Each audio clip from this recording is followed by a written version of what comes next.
نحن نتحدى أهل البدع والأهواء، أهل البدع العقائدية وأهل البدع السياسية. نقول بيننا وبينكم السلف، بيننا وبينكم الكتب. كان أحمد يقول البدع بيننا وبينكم الجنائز. الحمد لله نحمده ونستعينه ونستغفره ونعوذ بالله من شرور أنفسنا ومن سيئات أعمالنا، من يهده الله فلا مضل له ومن يضلل فلا هادي له، وأشهد أن لا إله إلا الله وحده لا شريك له، وأشهد أن محمدا عبده ورسوله. يا أيها الذين آمنوا اتقوا الله حق تقاته ولا تموتن إلا وأنتم مسلمون. يا أيها الناس اتقوا ربكم الذي خلقكم من نفس واحدة وخلق منها زوجها وبث منهما رجالا كثيرا ونساء، واتقوا الله الذي تساءلون به والأرحام إن الله كان عليكم رقيبا. يا أيها الذين آمنوا اتقوا الله وقولوا قولا سديدا يصلح لكم أعمالكم ويغفر لكم ذنوبكم، ومن يطع الله ورسوله فقد فاز فوزا عظيما. فإن خير الحديث كتاب الله، وخير الهدي هدي محمد صلى الله عليه وسلم، وشر الأمور محدثاتها، فإن كل محدثة بدعة وكل بدعة ضلالة وكل ضلالة في النار. أما بعد، سیرت کا منظومہ الارجوزہ المئیہ جس کے ناظم ہیں ابن ابی العز الحنفی رحمہ اللہ تعالی، اس منظومے میں ہم نے پچھلے درس میں غزوہ بدر، جو سب سے بڑا غزوہ ہوا، پہلا غزوہ مدینہ ہجرت کرنے کے بعد، اس کی تفصیل ہم نے دیکھا، اور اس کے بعد رسول اللہ صلی اللہ علیہ وسلم نے یہودیوں کا جو قبیلہ تھا مدینہ میں بنو قینقاع، ان کے ساتھ غزوہ کیا، تو اس کی تفصیل ہم دیکھیں. اور یہ سب جو واقع ہو رہے ہیں یہ دوسرے سن ہجری میں ہو رہے ہیں. تو اس کے بعد اور دو واقع بچے ہیں جو دوسرے سن ہجری میں ہوئے تھے، اس کو دیکھتے ہیں، اور اس کے بعد انشاءاللہ اس کے بعد کیا ہوا اور جس کو ناظم رحمہ اللہ انہوں نے ذکر کیا ہے اس کو پڑھیں گے. تفضل یا سعد. بسم اللہ والحمد للہ والصلاة والسلام على رسول اللہ. اما بعد، قال العلامة ابن ابی العز الحنفی رحمہ اللہ في منظومته الأرجوزة المئية في ذكر حال أشرف البرية صلى الله عليه وسلم: وغزوة السويق ثم قرقرة والغزو في الثالثة المشتهرة.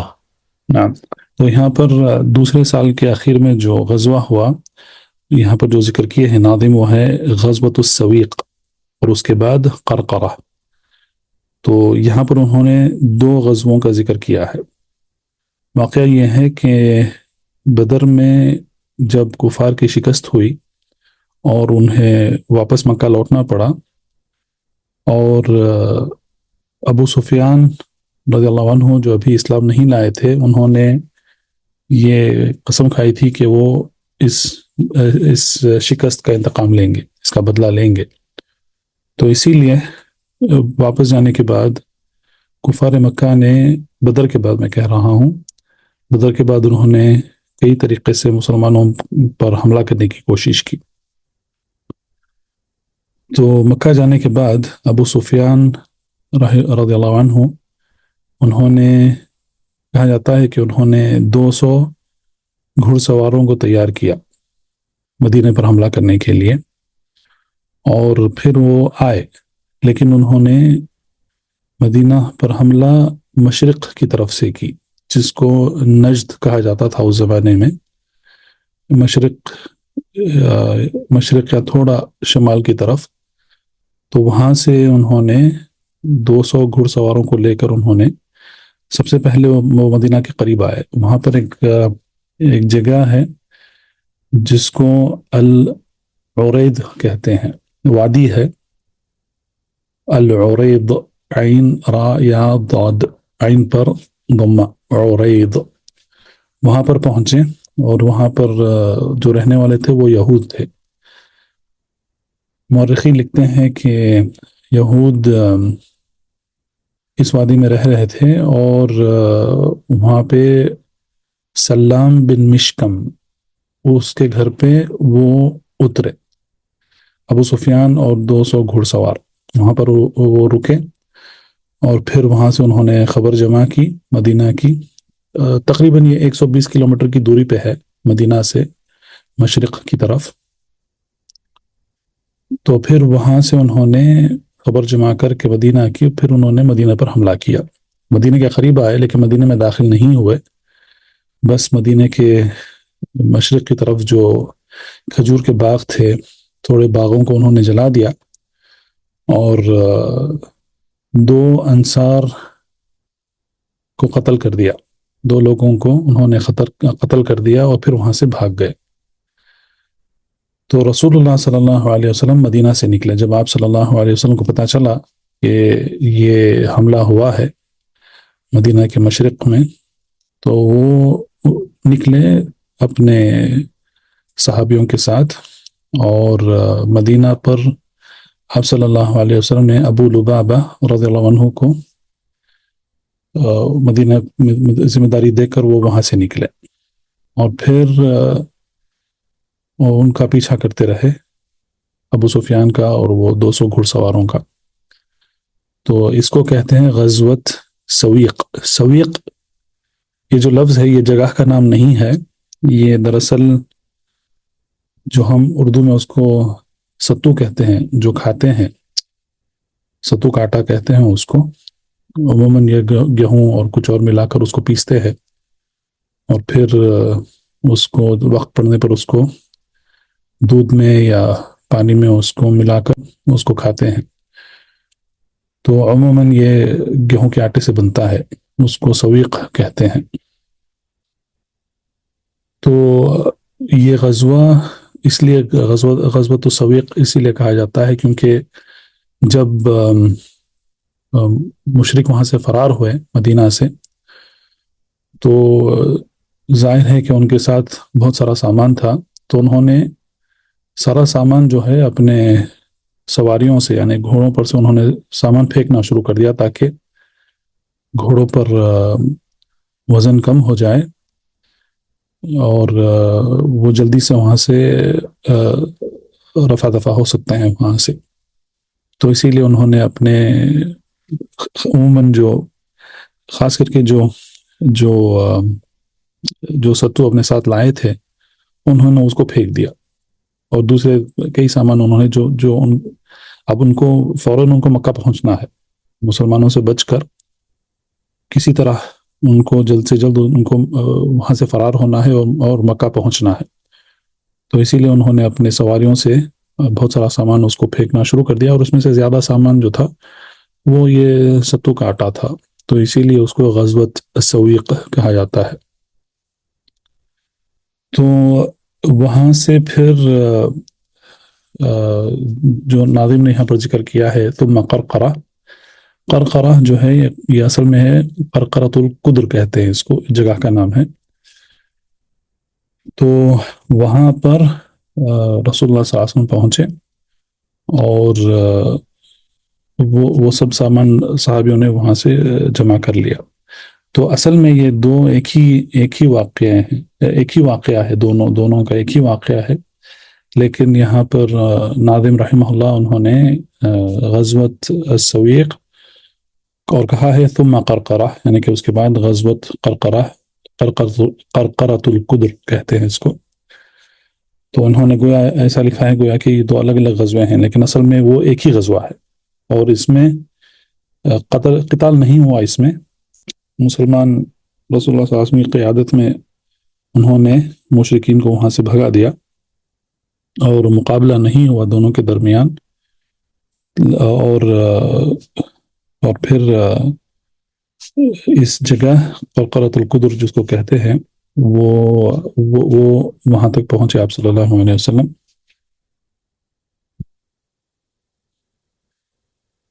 اور یہ جو واقعہ پیش آیا یہ ذوالحجہ یعنی کہ دوسرے سال کے آخر میں یہ واقعہ پیش آیا.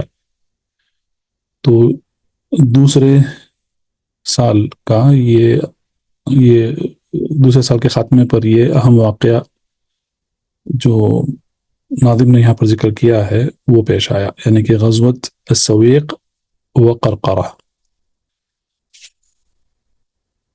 نعم. اس کے بعد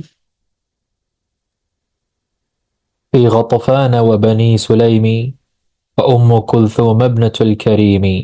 نعم. تو اس کے بعد یہاں پر تیسرے سال کے واقع شروع ہوتے ہیں یہاں پر، جیسا کہ ہم دیکھ رہے ہیں یہاں پر کہ ناظم رحمہ اللہ انہوں نے کہا ہے کہ والغزو، یہاں پر غزو نہیں لکھا ہے انہوں نے، غزو کا مطلب ہے جمع ہے، غزوات کا معنی آتا ہے یہاں پر.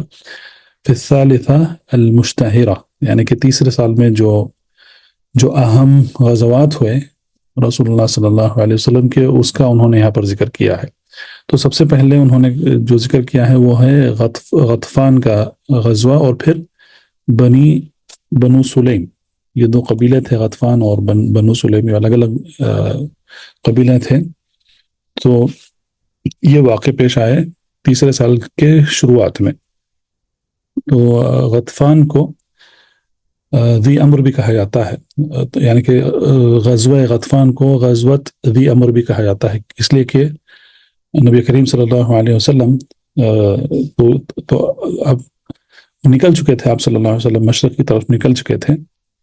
تو پھر وہ نجد کی طرف گئے، اور وہاں پر ایک قریہ ہے جس کو نخیل کہتے ہیں. تو وہ نخیل، وہ اس قریہ تک پہنچے آپ صلی اللہ علیہ وسلم. تو یہ فاصلہ جو ہے تقریباً 120 کلومیٹر کا فاصلہ ہے یہ مدینہ سے. تو وہاں پہنچے، اور پھر رسول اللہ صلی اللہ علیہ وسلم سفر کے مہینے تک وہیں رہے. تو یعنی کہ تقریباً سفر کا پورا مہینہ جو ہے آپ صلی اللہ علیہ وسلم وہیں پر گزارے. اور اس کے بعد آپ صلی اللہ علیہ وسلم واپس آ گئے، اور وہاں پر بھی کوئی قتال نہیں ہوا. بس کہہ سکتے ہیں کہ صحابہ کی فوج کے ساتھ آپ صلی اللہ علیہ وسلم وہاں تک پہنچے، رکے، ٹھہرے، اور پھر واپس آ گئے، لیکن قتال نہیں ہوا. اس کے بعد بنو سلیم، یہ ایک اور قبیلہ ہے، تو ان کے اس قبیلے کے ساتھ غزوہ ہوا. تو واقعہ یہ ہے کہ رسول اللہ صلی اللہ علیہ وسلم واپس آئے، اور پھر مدینہ میں آئے. تو پھر مدینہ میں کہا جاتا ہے کہ 7 رات آپ صلی اللہ علیہ وسلم رکے مدینہ میں، اور پھر اس کے بعد بنو سلیم کی طرف آپ صلی اللہ علیہ وسلم روانہ ہوئے. اور ان کے پانی کی جو جگہ ہے بنو سلیم کی، تو وہاں تک پہنچے، اور پھر وہاں پر 3 دن 3 رات آپ صلی اللہ علیہ وسلم وہاں پر رکے، اور پھر واپس مدینہ آ گئے، اور وہاں پر بھی کوئی قتال نہیں ہوا. تو صرف یہ ایک اس طریقے سے کہا جا سکتا ہے کہ رسول اللہ صلی اللہ علیہ وسلم نے اور صحابہ کی فوج کے ساتھ رسول اللہ صلی اللہ علیہ وسلم نے یہ کفار اور مشرکین کو یہ دکھایا کہ اب مسلمانوں کے پاس طاقت ہے، مسلمانوں کے پاس قوت ہے کہ وہ جہاد کر سکتے ہیں مشرکین اور کفار کے ساتھ. تو یہ بس یہ اظہار کرنا تھا. اور اس کے بعد یہ بھی پڑھ لیے وہ ام کلثوم ابنۃ الکریم. اس کے بعد زوج عثمان بها وخصه ثم تزوج النبي حفصه. نعم. تو وہ ام کلثوم رسول اللہ صلی اللہ علیہ وسلم کے بیٹی، ان کا نکاح عثمان رضی اللہ عنہ کے ساتھ کیا گیا تیسرے سال یعنی کہ ہجری کے تیسرے سال میں ان کا نکاح کیا گیا. ہم اس سے پہلے ہم پڑھ چکے ہیں کہ رقیہ رضی اللہ عنہ کی وفات ہو گئی تھی جب آپ صلی اللہ علیہ وسلم بدر میں تھے، غزوہ بدر کے دوران. جب واپس آئے تو رسول اللہ صلی اللہ علیہ وسلم واپس مدینہ آئے تو ان کی وفات ہو گئی. تو اس کے بعد رسول اللہ صلی اللہ علیہ وسلم نے اپنی دوسری بیٹی ام کلثوم کا نکاح عثمان سے کر دیا. اور عثمان رضی اللہ عنہ کو اسی لیے ذو النورین کا لقب دیا گیا ہے. نور کا مثنی یعنی کہ اس کا 2 ہے، نورانی یعنی کہ دو نور. تو ذو کی وجہ سے وہ مضاف الیہ ہوتا ہے، مجرور ہوتا ہے. ذو النورین یعنی کہ 2 نور والے. عثمان رضی اللہ عنہ کو یہ لقب دیا گیا ہے کہ وہ 2 نور والے ہیں، اس لیے کہ انہوں نے رسول اللہ صلی اللہ علیہ وسلم کے 2 بیٹیوں سے انہوں نے نکاح کیا. تو ام کلثوم کا نکاح عثمان رضی اللہ عنہ کے ساتھ ہوا. اور اس کے بعد یہاں پر ناظم نے یہ ذکر کیا ہے کہ ثم تزوج النبی حفصہ رضی اللہ عنہ عمر رضی اللہ عنہ کے بیٹی. تو ان کا نکاح نبی کریم صلی اللہ علیہ وسلم کے ساتھ ہوا. صحیح البخاری میں ایک حدیث روایت کی گئی ہے عبداللہ بن عمر رضی اللہ عنہما کی جانب سے. وہ کہتے ہیں کہ عمر بن خطاب رضی اللہ عنہ نے جب حفصہ بیوہ ہو گئی، ان کے شوہر کا نام تھا خنیس بن حذافہ السہمی. خنیس بن حذافہ السہمی. تو جب ان کی وفات ہوئی تو حفصہ بنت عمر رضی اللہ عنہما وہ بیوہ ہو گئی تھی. تو عمر رضی اللہ عنہ نے سب سے پہلے ان کا نکاح کرنا چاہا کسی سے. تو سب سے پہلے وہ عثمان کے پاس گئے. عثمان کو انہوں نے کہا کہ آپ چاہیں تو میں میری بیٹی آپ کی شادی میں آپ سے کر دیتا ہوں. عثمان تو عثمان کہا جاتا ہے، حدیث میں مختصر سے کے طریقے سے بتا رہا ہوں میں. تو عثمان نے خاموشی اختیار کی اور انہوں نے کچھ جواب نہیں دیا عمر کو. تو پھر عمر رضی اللہ عنہ انہوں نے ایک رات ایسے ہی گزاری. پھر دوسرے دن وہ ابو بکر صدیق رضی اللہ عنہ کے پاس پہنچے اور انہوں نے بھی ایسے ہی بات ابو بکر صدیق رضی اللہ عنہ کے پاس رکھی کہ آپ چاہیں تو میں میری بیٹی کی شادی آپ سے کر دیتا ہوں. تو ابو بکر صدیق رضی اللہ عنہ نے بھی خاموشی اختیار کی، انہوں نے کوئی جواب نہیں دیا. اور پھر عمر واپس آ گئے، ایک اور رات گزارا. تو اس کے بعد کہتے ہیں عبداللہ بن عمر کہ اس کے بعد عمر رضی اللہ عنہ رسول اللہ صلی اللہ علیہ وسلم کے پاس گئے اور انہوں نے یہ عرض کیا. تو آپ صلی اللہ علیہ وسلم نے وہ بات عمر کی قبول کر لی اور حفصہ رضی اللہ عنہ کا نکاح نبی کریم صلی اللہ علیہ وسلم کے ساتھ ہو گیا. اور اس کے بعد عبداللہ بن عمر رضی اللہ عنہما یہ ذکر کرتے ہیں کہ ابو بکر صدیق آئے عمر کے پاس اور وہ بات پوچھا کہ آپ جانتے ہیں کہ جب آپ نے مجھے، یعنی کہ عمر سے کہہ رہے ہیں ابو بکر صدیق کہ جب آپ نے تمہاری بیٹی حفصہ کا رشتہ مجھے نکاح میں دینے کے لیے جب آپ نے میرے سامنے باتیں کی تو میں نے خاموشی اختیار کی. اس کے لیے ایک سبب ہے. تو وہ سبب یہ ہے کہ رسول اللہ صلی اللہ علیہ وسلم نے ذکر کیا تھا ان کا، حفصہ کا، تو اسی لیے ہم نے خاموشی اختیار کی اور ہم نے آپ کو جواب نہیں دیا. تو قدر اللہ ما شاء فعل. تو رسول اللہ صلی اللہ علیہ وسلم کا نکاح حفصہ کے ساتھ ہو گیا. تو یہ یہاں پر مؤلف ناظم رحمہ اللہ انہوں نے یہاں پر ذکر کیا ہے ثم تزوج النبی حفصہ. اس کے بعد وزينبا ثم غزا إلى أحد في شهر شوال وحمراء الأسد. نعم. تو اس کے بعد رسول اللہ صلی اللہ علیہ وسلم کا نکاح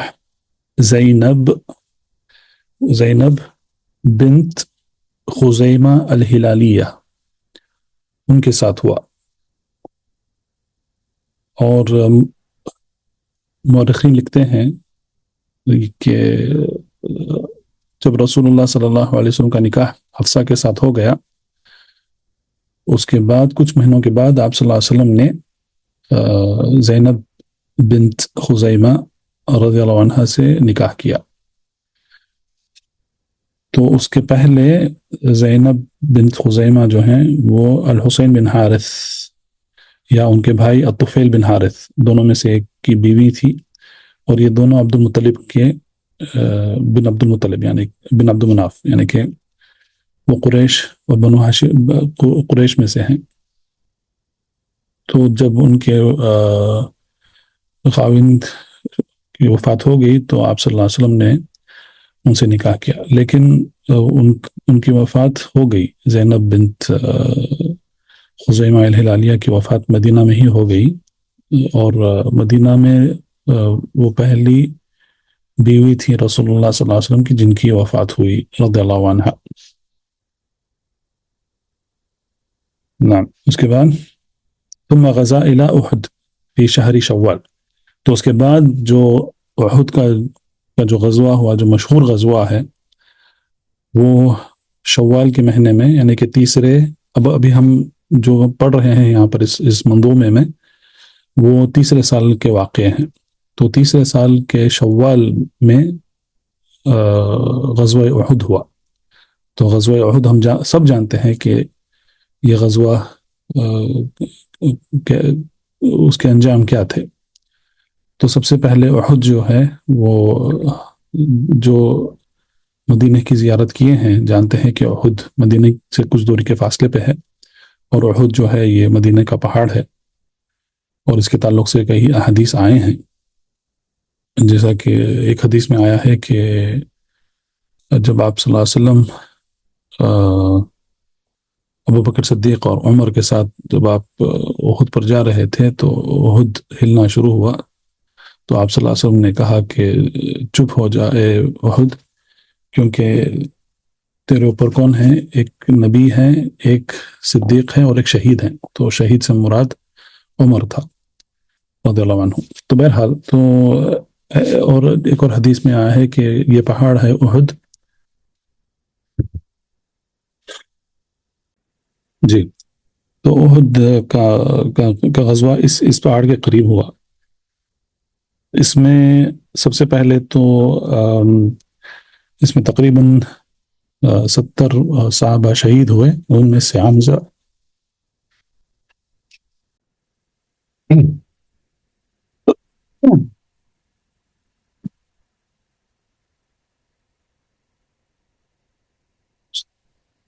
رسول اللہ صلی اللہ علیہ وسلم کے چاچا حمزہ رضی اللہ عنہ،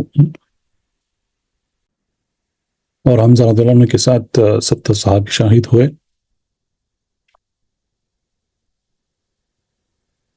ابن قیم رحمہ اللہ اپنی کتاب زاد المعاد میں انہوں نے جب انہوں نے اس غزوے کے بارے میں لکھا تو انہوں نے کئی فائدے اس کے بیان کیے ہیں وہاں پر زاد المعاد میں. اور یہ جو فائدے ہیں اس میں سے سب سے اہم جو فائدہ جو ذکر کیے ہیں ابن قیم رحمہ اللہ، وہ کہتے ہیں کہ اس غزوے میں یہ ثابت ہو گیا کہ صحیح معنی میں مومنین کون ہیں اور منافقین کون ہیں، کیونکہ یہ ایک طریقہ ہے یہ جاننے کے لیے، اور یہ حکمت اللہ سبحانہ وتعالیٰ کی طرف سے ہے کہ یہ پتہ چلتا ہے کہ واقعی کون اسلام کے لیے اپنی جان دے سکتا ہے اور کون نفاق رکھتا ہے دل میں، اور کون مطلب منافق ہے، کون بھاگ جائے گا. تو اس غزوے میں ایسا ہی ہوا.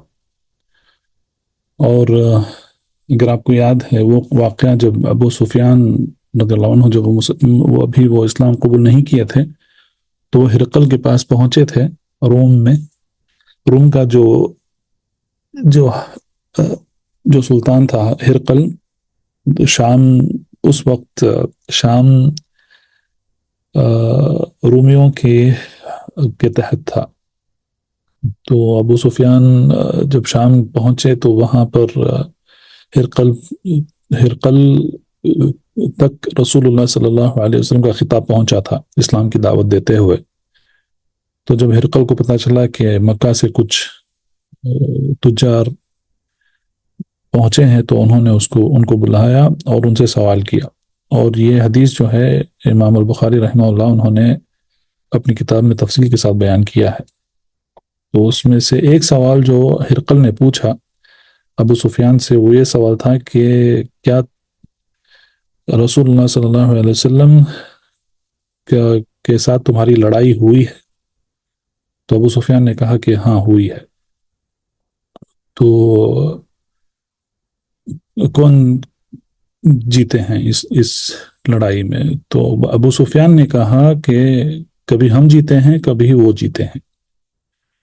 تو سبحان اللہ، یہ اس سے پتہ چلتا ہے کہ اگر ہمیشہ یہ فائدہ جو میں ذکر کر رہا ہوں، یہ فائدہ ابن القیم رحمہ اللہ نے زاد المعاد میں ذکر کیا ہے. وہ کہتے ہیں کہ اگر ہمیشہ مسلمانوں کی ہی فتح ہوتی اور ان کو شکست نہیں ملتی تو ان کے ساتھ سب داخل ہو جاتے.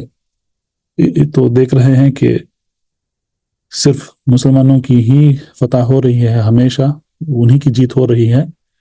تو جو نفاق رکھتے ہیں اور جو اسلام صحیح معنی میں اسلام کو قبول نہیں کیے ہیں، وہ بھی ان کے ساتھ داخل ہو جائیں گے. اور ہمیشہ جو ہے وہ جب جیت ہوتی ہے تو پھر اس میں مال غنیمت بھی ملتا ہے اور ہمیشہ فائدہ جو ہے ان کو پہنچتا رہے گا. تو اسی لیے سب داخل ہو جائیں گے. لیکن یہ ایک آزمائش ہے. یہ اس آزمائش میں وہی کامیاب ہوتا ہے جو سچا ہے، جو حق پر ہے، جو اس کا ایمان پختہ ہے. تو وہی ثابت قدمی اختیار کرتا ہے. دوسرے جو ہے وہ اگر یہ دیکھیں کہ کبھی جیت ہو رہی ہے، کبھی جیت نہیں ہو رہی ہے، تو اگر ایسا ہے تو پھر اس میں ان کے لیے فائدہ نہیں ہے. تو جو منافق ہیں وہ چھوڑ دیں گے. تو اسی لیے یہ سب سے اہم فائدہ اس کا احد میں، غزوہ احد میں نبی کریم صلی اللہ علیہ وسلم اور دوسرے صحابہ کو اس میں فتح نہیں ہوئی. تو یہ اس کی ایک عظیم حکمت ہے اور یہ اہم فائدہ ہے. اور بہت سارے انہوں نے، ابن القیم رحمہ اللہ، انہوں نے اپنی کتاب زاد المعاد اس میں انہوں نے اس کو ذکر کیا ہے. اور پھر یہ بھی ہوا کہ رسول اللہ صلی اللہ علیہ وسلم کو بھی اس غزوے میں ان کو بھی مار پڑے. ان کے 4 دانت ٹوٹ گئے اس غزوے میں. اور جو سر پر جو لوہے کا حفاظتی کے لیے جو پہنتے ہیں، اس کا حصہ بھی آپ صلی اللہ علیہ وسلم کے گلے میں دھس گیا تھا. اور ایک صحابی نے رضی اللہ عنہ، انہوں نے اپنے دانت سے کھینچ کر اس کو نکالا تھا باہر. تو یہ سب واقع پیش آئے ہیں. اور اس میں جب آپ صلی اللہ علیہ وسلم پر بھی حملے ہوئے تو صحابہ نے اپنی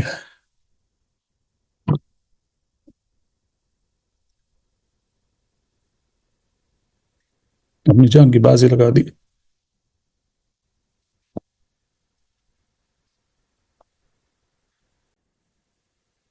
اور اس کے بعد جو غزوہ ہوا وہ ہے حمراء الاسد. حمراء الاسد جو ہے یہ بھی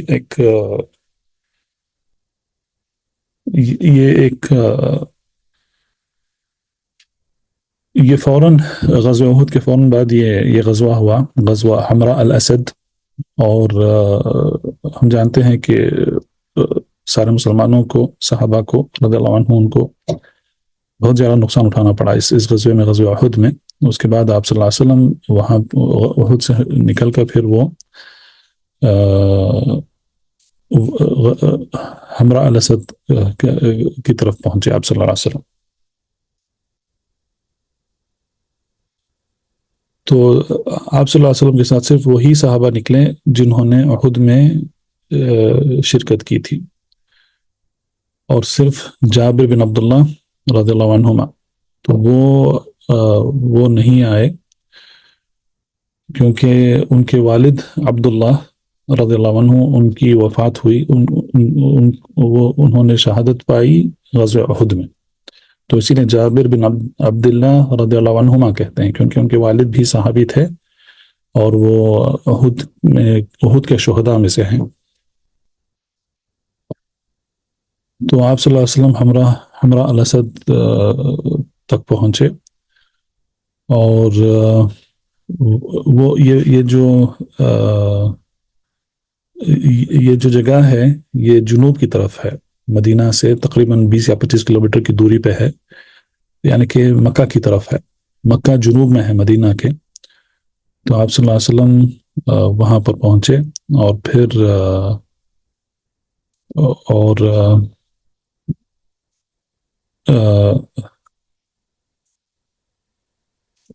پھر یہ واقعہ پیش آیا حمراء الاسد کا، لیکن وہاں پر کچھ مطالعہ کچھ نہیں ہوا اس طریقے سے، اور پھر حمراء الاسد سے آپ صلی اللہ علیہ وسلم واپس مدینہ آ گئے.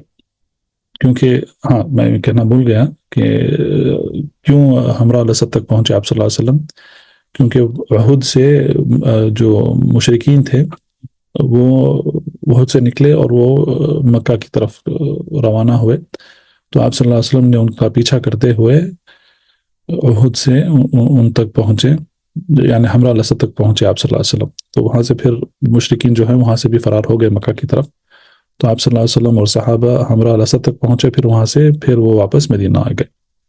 نعم. اس کے بعد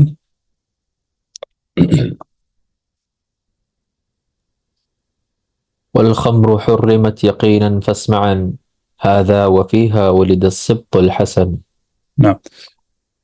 تو یہ تیسرے سن ہجری کے آخر کے واقع ہیں. وہ سب سے پہلے یہ ہے کہ والخمر حرمت، یعنی کہ شراب حرام کر دی گئی مدینہ میں تیسرے سال کے آخر میں، یقیناً، یقین پر یقین کے ساتھ، فاسمعن تو آپ اچھے طریقے سے سن لو. تو تیسرے سال میں تیسرے سال کے آخر میں یہ واقعہ ہوا.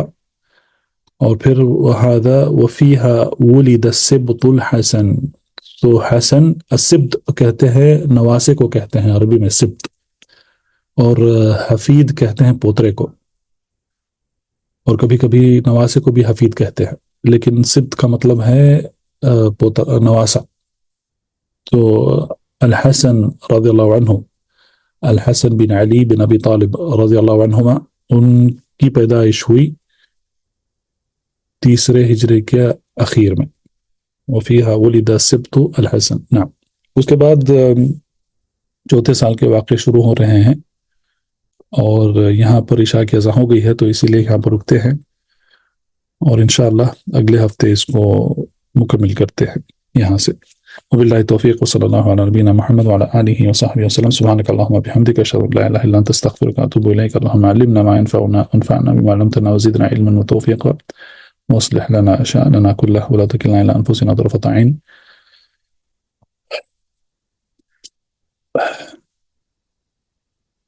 اللهم إنا نسألك من خير ما سألك عبدك ونبيك محمد صلى الله عليه وسلم، ونعوذ بك من شر ما عاذ منه عبدك ونبيك محمد صلى الله عليه وسلم. اللهم إنا نسألك موجبات رحمتك وعزائم مغفرتك والسلامة من كل إثم والغنيمة من كل بر والفوز بالجنة والنجاة من النار. اللهم آت نفوسنا تقواها وزكيها أنت خير من زكاها أنت وليها ومولاها. اللهم إنا نعوذ بك من علم لا ينفع ومن قلب لا يخشع ومن نفس لا تشبع ومن دعوة لا يستجاب لها. ربنا اغفر لنا ولإخواننا الذين سبقونا بالإيمان ولا تجعل في قلوبنا غلا للذين آمنوا ربنا إنك رؤوف رحيم. اللهم اغفر لنا ولوالدينا ولمشايخنا ولعلمائنا وللمؤمنين والمؤمنات والمسلمين والمسلمات الأحياء منهم والأموات إنك سميع قريب مجيب الدعوات. والله تعالى أعلى وأعلم، وصلى الله على نبينا محمد وعلى آله وصحبه وسلم. بارك الله فيكم أجمعين. السلام عليكم ورحمة الله وبركاته. فاعلم أنه لا إله إلا الله واستغفر لذنبك.